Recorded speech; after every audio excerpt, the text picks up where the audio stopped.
quick tour of the observatory then. I've had literally 2 people ask me some questions about it, so I thought put together this quick video and just tell you a bit about it. So it's a roll-off roof design observatory. It's 7 foot cubed, so 7 foot square around the base, 7 foot tall. Finished in external feather edge cladding, which is really nice finish. I think it looks pretty good and blends well into gardens and stuff, so it's pretty good. It's all built around the main frame, 3.5-inch square posts around the frames, and yeah, it's just generally quite a nice and quite a useful tool. So we'll just take a quick look inside.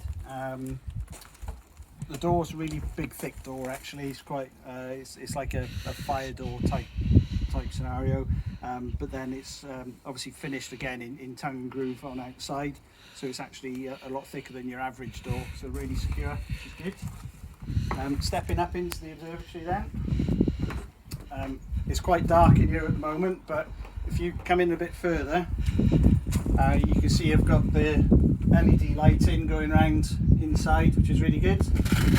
All controlled off little remote control, so you can turn it blue and red or green or whatever. So that's really useful, and obviously you can just switch it off as well.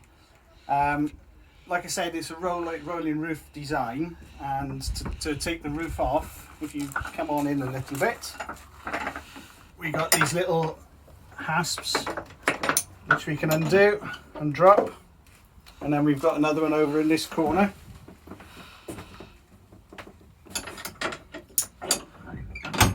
And then the whole roof moves back quite effortlessly, to be honest.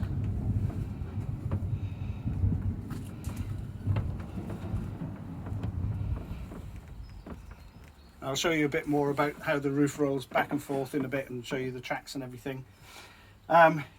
It's a bit cramped, but it's not designed for lots of people to be standing inside. So there's enough room in here for one person to be moving around, or to stand in. You maybe get somebody else in as well, but at the end of the day it's only intended for one person.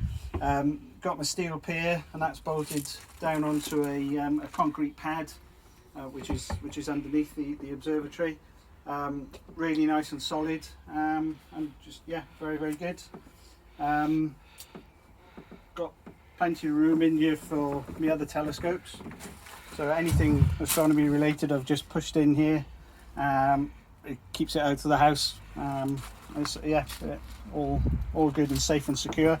Inside then, finished on with these boards inside. So again, it's sort of double thickness wall. You got the feather edge on the outside. There's a damp proof membrane in between, and then these boards inside as well make it a good finish. When I put the idea together for all this, I did want to run it all off 12 volts and a battery pack and one thing another, and everything in here is geared up for that.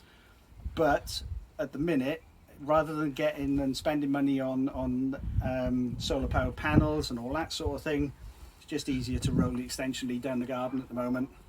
Much better, much quicker. So on the pillar, I've got my NUC computer, which has got all the imaging software and the control software in there, and a little USB hub, which all connects up to the mount and the telescope. And then next to that, I've got the battery pack. So it's just a 12 volt leisure battery. That's purely there for the do bands and the do controller on the telescope. And then this little box on top here, that's a 12 volt inverter, so I use that to power the mount. It's a lot more reliable than doing it off the battery, I found.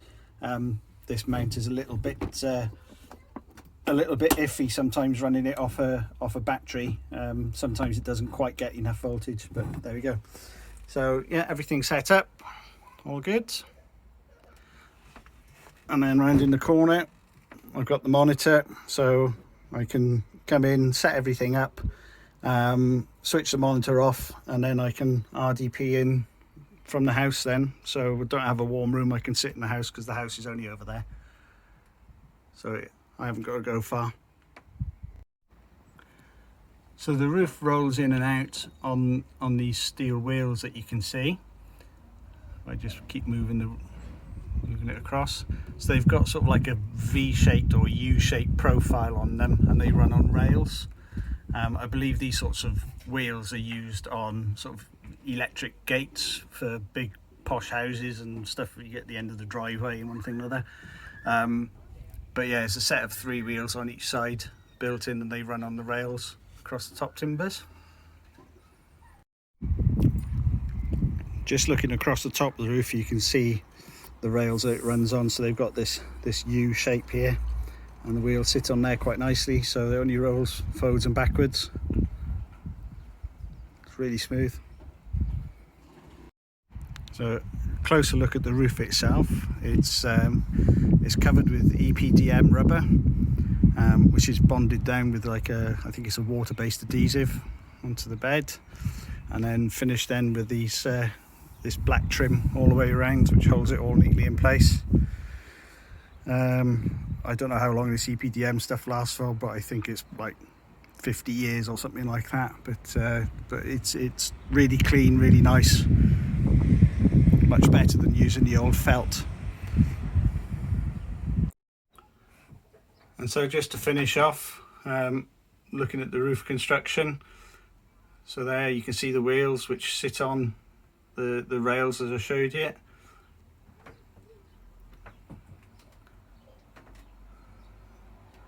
And the roof itself is reasonably heavy. We've had some really bad winds and everything over the last winter and autumn, and it hasn't budged. It's solid as you like. I've not had any problems with water coming in or anything. So yeah, no, generally really pleased, really pleased. So there you go, that's the tour done. Yeah, let me know if you've got any questions, but that's pretty much where we are. I wouldn't really change anything, to be honest. After using it now over the winter and everything, and into this summer, it's spot on. Yeah, wouldn't really change anything. So there you go. Okay, thanks very much. Cheers.